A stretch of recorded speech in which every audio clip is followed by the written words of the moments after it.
Hey guys, it's Kathy at Art Zone. I'm going to show you our clay luminary box. This is actually made by one of my students. So when you put a candle down in it, it will shine the light through onto the wall, and it'll shine that heart out the side.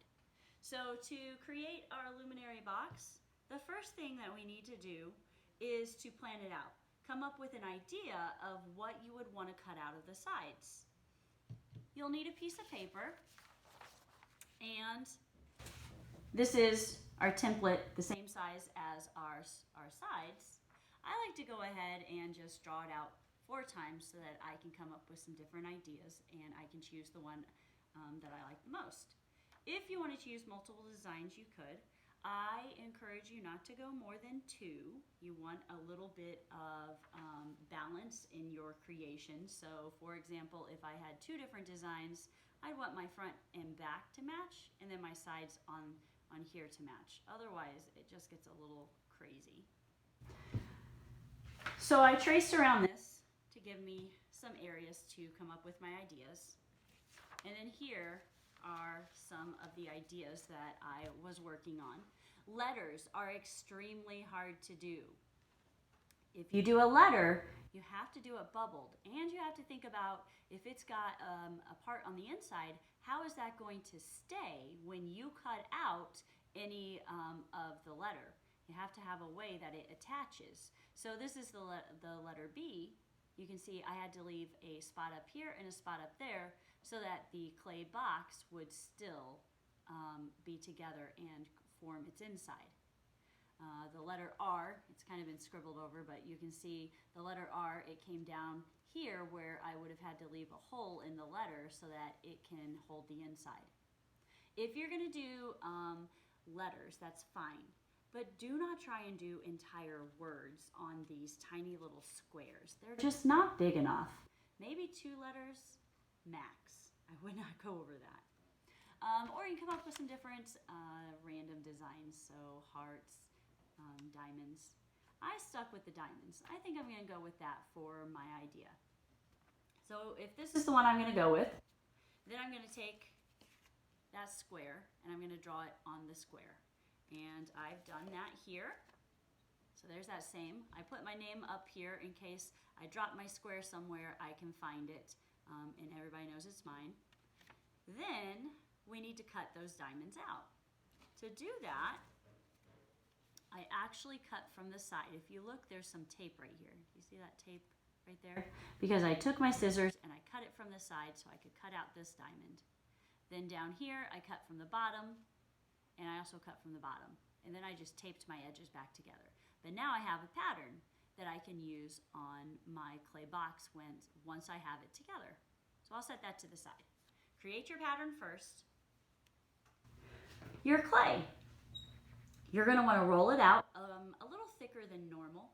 I like to use the side of my thumb as my measuring tool. I want it a little thicker. When you are rolling that clay out, don't try and take your roller and press down into a big piece of clay. The rolling pins are just going to fall apart. Instead, take that piece of clay, squish it out with your hands, pick it up, flip it over, squish it out with your hands. Then you're ready for that rolling pin. When you're using the rolling pin, don't just shove down. You're just going to get it stuck. Go light, back and forth, get it moving, pick your clay up, flip it over. That helps keep it from getting stuck to the table. Pick it up, flip it over. But then take that thumb to the side and measure it out. You don't want to go much thinner than your thumb. So this is a pretty good thickness for me. You need 5 squares cut out. I'm not making lids, so that's why I don't need 6. I'm going to cut out 5 squares. Think about where you put your square. If I just put it in the middle, I'm only going to get 1 square cut out of this rolling. But if I were to put it off to the side, this one, I could probably get 2. So once you have that, a popsicle stick works really good to cut your sides out.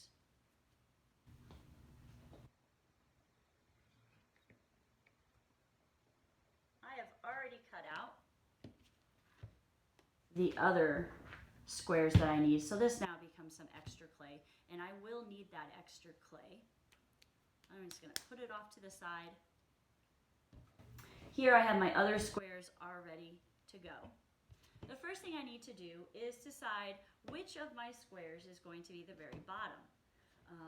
You can look and see if one of them looks a little rough or a little not the best. So that could be your bottom.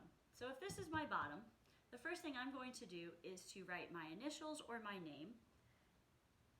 Make sure I can read them. It is really hard for me to hand back things if I can't read what you wrote. So write something there. This is now the very bottom of the box. So I'm going to flip it upside down so I can't see that. And then these guys will be the walls. To get it going, the first thing I need to do is to scratch up the whole outer edge. So right through here, I'm going to scratch, scratch, scratch. Don't be gentle with your scratches. You see how deep I am? And the whole outer edge is going to get that.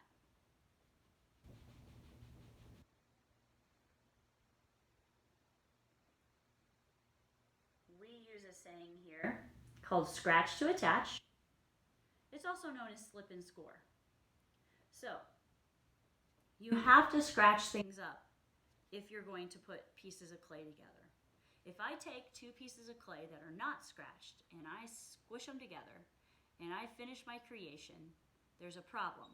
The problem is that clay shrinks as it dries, about 20%. So as this is shrinking, if they're not scratched up, they're just gonna pop apart. If they are scratched up, it's almost like a zipper or Velcro. Those scratches, they kind of interlock. That way, as it starts to shrink, it's actually gonna get tighter. It's not gonna pop apart. So you have to scratch to attach. So I've scratched the whole top of my square. And if I'm gonna put a piece here, I need to scratch this bottom of it. But I already know not only is it going to need scratching there, but it's gonna need scratching on some sides too. So I'll have to play with that as I go. But I'm gonna scratch this whole bottom up. Tap some water. Notice I said tap, I did not say rub. If you rub the water on there, your scratches are going to go away. I don't want them to go away. I'm gonna take this, I'm gonna press firmly. Make it stay up. If it is too long on one side, then just cut it shorter, make it fit.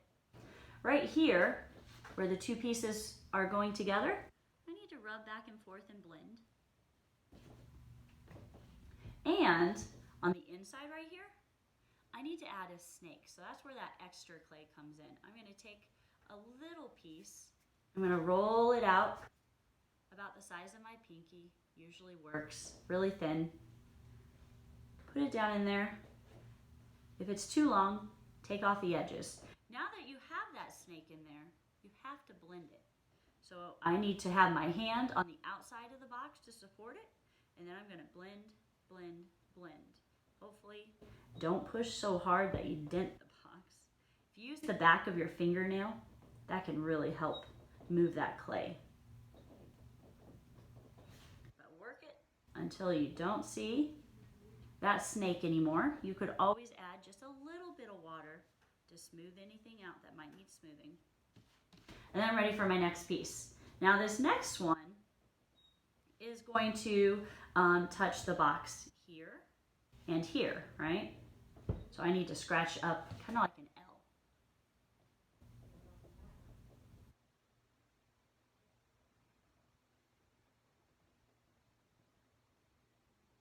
And then I'm going to tap some water on it. Not too much water, just a little. Ooh, I haven't scratched there. I almost missed it. I already scratched the bottom, but I haven't scratched the inside of the side.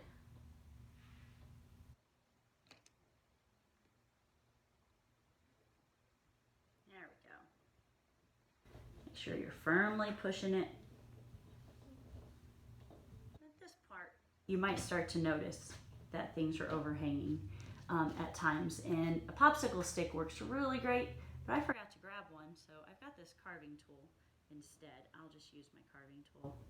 It'll slice it down for me. Now, this whole outside area, I need to blend them together. So I can't see where they were two different pieces of clay. This top edge here, blend those two pieces together. I don't want to see that they were two different pieces of clay. I could always run some water up this edge and make it a little sharper if I need it to be. This time I'm going to have two different snakes or coils to put in. So I'm going to take just a tiny bit of clay, roll it out, get as thin as your pinky, run some water. So I need one here and one going up. And then we need to blend it away, right? So work at blending all of that away. Use the back of your fingernail. That works the best. My hand's on the outside to support it, and now it's going to come through here. Otherwise, I'm going to push those two apart.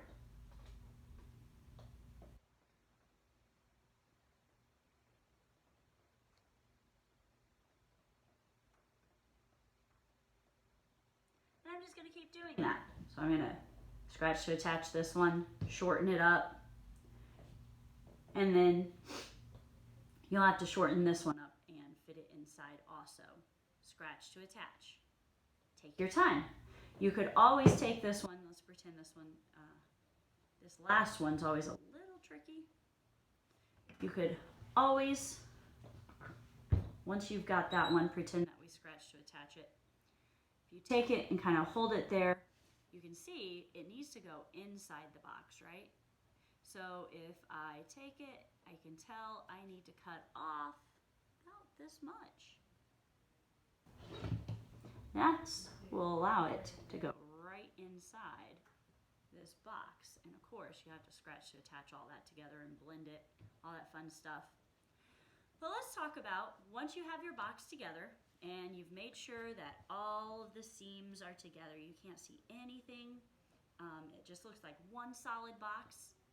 Now you're ready for that design we talked about in the beginning.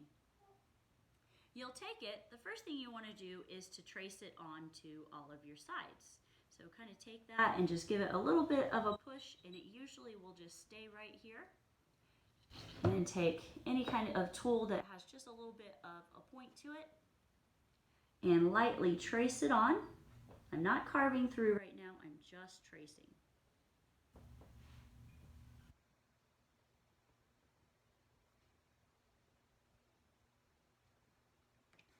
Then I would take my stencil and I do the same thing to the other sides. So here I can see where I need to cut. Your tool, I like to use pumpkin carvers. The smaller ones are really great for this particular project. I like to do the small stuff first, then go for the bigger part. Now, if your box is all together, you might be able to just turn it on its side to start the cutting process. So I'm going to take it. When I put it into the box, I want to make sure that I'm going up and down. So it's a saw. I'm not just dragging it. If I try and drag it, the clay will dent and tear on you. But if I go up and down, that saw blade will really cut right through it. Now anything that's small, like this guy is really small, it's kind of hard to get it to come out once you have cut it. But if you take another tool, you start kind of poking at it, usually you'll be able to get it to fall out the back. So it's going to come out on the inside of your box, and you can pull it out of there. And then if it isn't super clean, you can always take your tool, your pumpkin carver, and carve a little bit more out as needed. If you just take your time on that, it will come out. If your box is a little more dry, what we call leather hard, it's also easier. So my box was not leather hard because I just put it together. But if you can let yours get a little more solid, you're gonna have more success.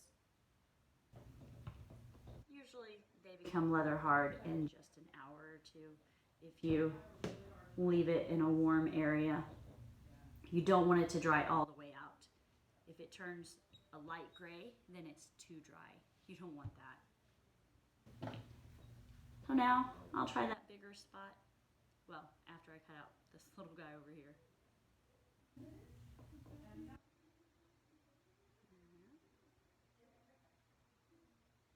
That one came out really easy. That was a good one. Okay. Now I can try the bigger shape. Now, if they come out really nice and clean, what's kind of fun is to reattach them somewhere else. So now that I have this out, first I'm going to take some water on my finger and I'm going to smooth all this down. If I don't smooth all that down, it gets really, really sharp after it goes through the kiln. So take some time, smooth everything down, and then decide where you might reattach some things. You don't have to reattach everything, but I want you to reattach a few. So here, this person, they reattached the heart and it actually kind of hangs off the side. Make sure that you're scratching to attach that. So over here, the person didn't scratch very well. The heart actually is missing now. It has fallen off, but the other two hearts did stay on. So reattach some of your things wherever you choose. You also want to consider giving your box some texture. If you look close, you might be able to see that this person has taken a tool and given the box texture simply by taking the tool and dragging over it a lot. But then you want to take some water and rub it just a little, because sometimes little edges get sharp. So play with that, give your box some texture, reattach some things, and then you're going to be ready for glazing. When you glaze inside the box, glaze all the outside, but not that very bottom where your name is. Because this is a wet piece of clay, we need some area that's unglazed where the moisture is going to escape. That's going to be the very bottom of the box. We always encourage you to do 3 layers so that your colors don't come out streaky. They'll come out real nice and solid. So we look forward to seeing what you guys created.